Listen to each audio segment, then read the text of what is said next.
Assalamualaikum and hi everyone. My name is Nabilah binti Azelan, ID MSc 201039. So today I'll be explaining about linear regression using Excel. So let's get started. First of all, we are given a set of data labeled as A, B, and C. From the data given, one thing that we are certain is the sample number, which is equal to 10. So let us go through the first question. Question 1 required us to predict the value of C from the dataset A when given the value of A equals to 33. So from this question, we can analyze that the variables used to predict the value of C is 1, and we can use a simple linear regression to predict the value. I have presented here the equation to find the value of Y, which is the value that we wanted to find. If we break down the question further, there are several components that we can see here. And if you highlighted the component, these are the component value that we need to find in order to predict the value of C. So let's first start with transferring all the components that we need to find into Excel. Now I have transferred all the components that we have highlighted just now into Excel. I also labeled our variable A as X and C as Y, and also the sample N equal to 10. The first thing that we can do as a first step is to find the sum of X and Y. So how to do this? In here, we can have the value of X and here the value of Y. So to find the sum of X, we can use the function sum, highlight the values, and press enter. The same process can be done to Y, which use the sum function, highlight the values, and press enter.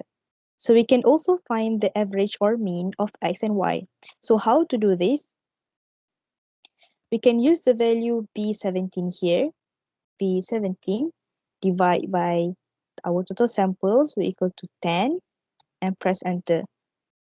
So we can get the average or mean of X. And here we can use the same process, which you see 17, divide by 10, and press enter. So we can get the average or mean of Y.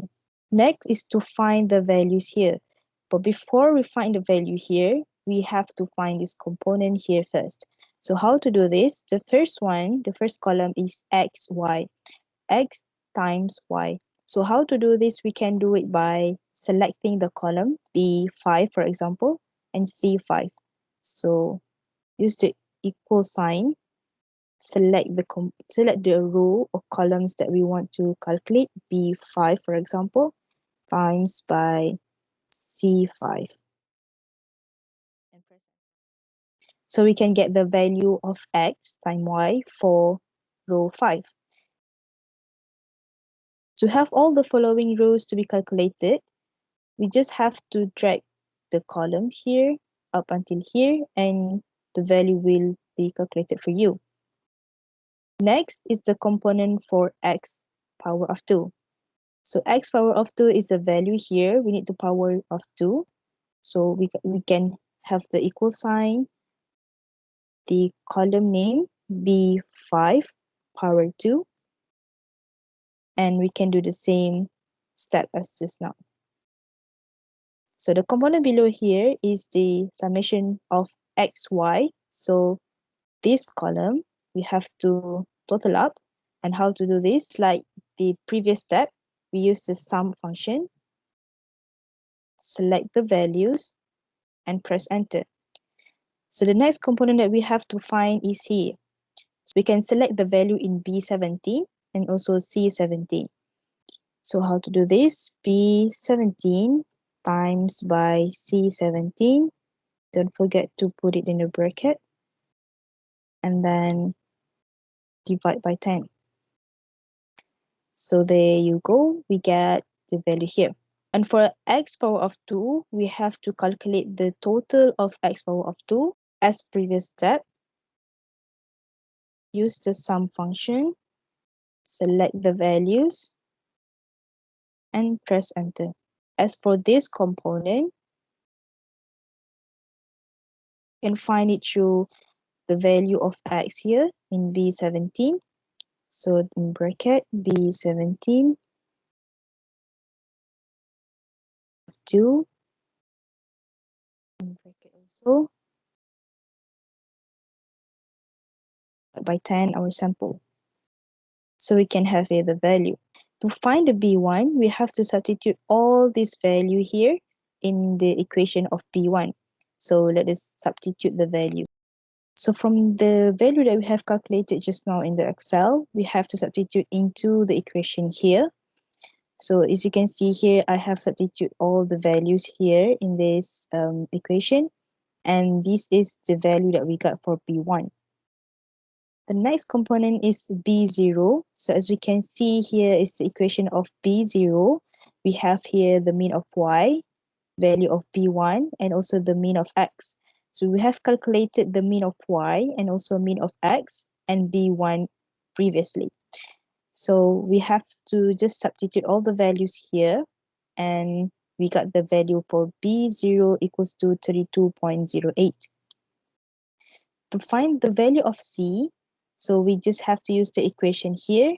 We have calculated the value of B0 and B1 just now. So just have to substitute the values here into B0 and B1. And also the X, we have to use the value 33 here. So we can have the value of Y equals to 50.4 estimately. So in Excel, how do we find the value of B? As you can see here, we use the value from F18, G18, H18, and I18 to calculate the value of B1. As for B20, we use the value in C18, which is the average of Y, B20, the value of B1, times by B18, the average of X. So for the value of Y, we use the value from B21, the BO, B20, the B1, times with the value of given A equals to 33. So this is how we got the value of Y. And that's all for question 1. So let's move on to question 2. Now, let us go through the second question. Question 2 requires us to predict the value of C from dataset A and B when given the value of A equals to 22 and value of B equals to 44. From this question, we can analyze that the variable used to predict the value of C is 2. Therefore, we need to use the multiple linear regression to predict the value of C.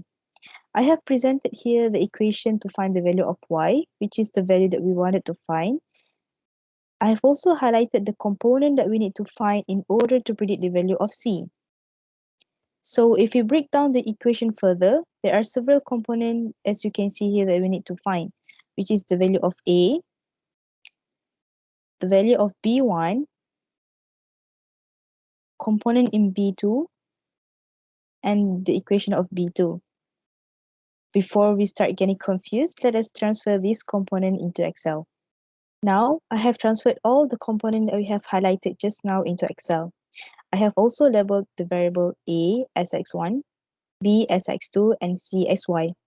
The first thing that we can do as a first step is to find the summation of x1, x2, and y. So let's find the value of x1, x2, and y. To find the summation, as previous step, we use the function of sum, highlight the values, and press enter. Same with x2,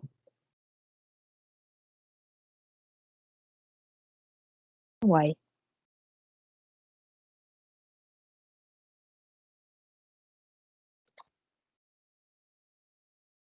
Another component that we can find is the average or mean. So we can find the average or mean of x1, x2, and y. So to do this, we use the component of B20, divide by 10, our sample. Same goes to x1 and y.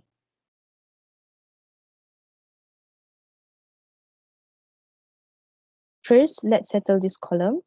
So to do this, use B7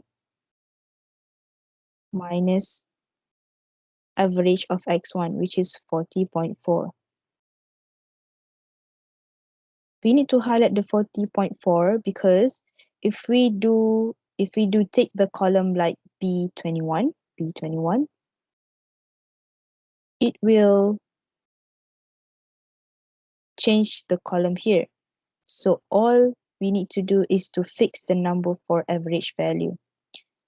So to do that again,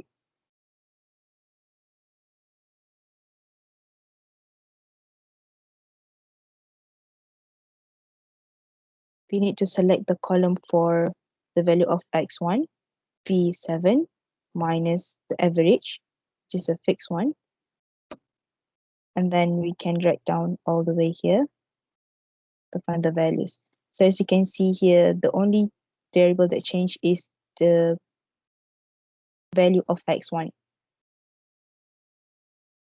Next, we will do for this column. Now, let's settle for this column. We can make use of this column in order to find the value. So how to do this? For example, C7 power up by 2. Drag down all the way in order to find for each rows. Do the same for x2 and y.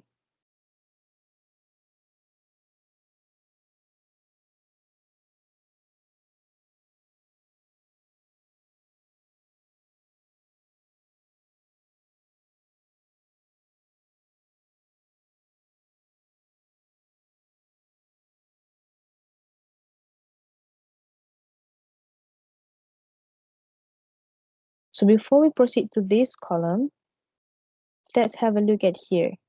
So here we need to have the sum of this column. So all we need to do is use the sum function, sum of this column. And then same goes to this column, use the sum function, this column, and for y also.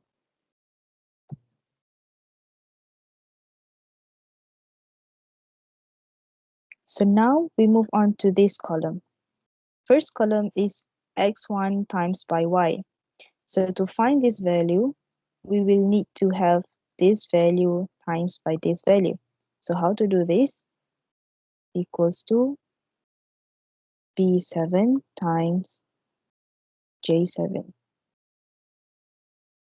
And then drag all the way down here to find all the rows. Do the same for this column.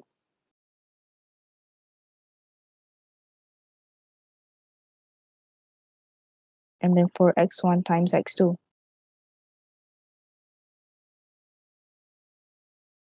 And then another component that we need to settle is this component.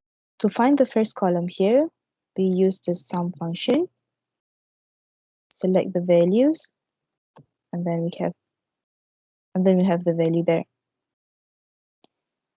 Secondly, repeat the same steps, select the value, and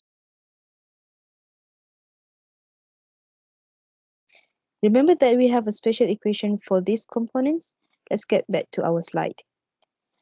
So these are the equation that we need to use in order to find x1y, x2y, and x1 and x2. Before that, let us substitute the values that we have calculated in the Excel into the equation. This is the value calculated as I have substituted in the equation. So for B1, we get the value of 0.455. Now this one is the value that we have calculated from here and substitute into the equation of x1y, x2y, and x1 and x2. From the value, we transfer into equation of B2. So we got the value of negative 0.187. Next is to find the component of A. So we use all the component that we have calculated just now into the A component. So the final value of A is 41.83. In order to find Y, all we need to do is to substitute all the value that we have calculated just now. These are the final values. So substitute all the values into the equation here. Meanwhile, the x1 and x2 is substituted by 22 for x1 and 44 for x2. So the final value of y, which is the value of c that we have to predict, is 43.6. So let's see how all these final components here to be calculated in Excel. So to find all the values here, we make use all this value that we have calculated here. For example, for this value, we make use of n20, the value of x1 times y, in order to find the value of x1, y. For x2, we make use the value of O20, F20, J20. So for this component, we make use of P20, which is the value of x1 times x2. Next, for B1, we make use of several components such as D20, H20, B24, B25, and also B26 in order to find the value of B1. Next, for B2, we make use of D20, H20, B24, B25, and B26. In order to find A, we make use of these two components, B1 and B2. And for the component Y, we make use of the value in B27, B28, and B29, and also substituting the value of x1 and x2 here. So that's how we find the value of C using multiple regression when the given value of A equals to 22 and B equals to 44 in Excel. With that, that's all from me. Till we meet again, thank you.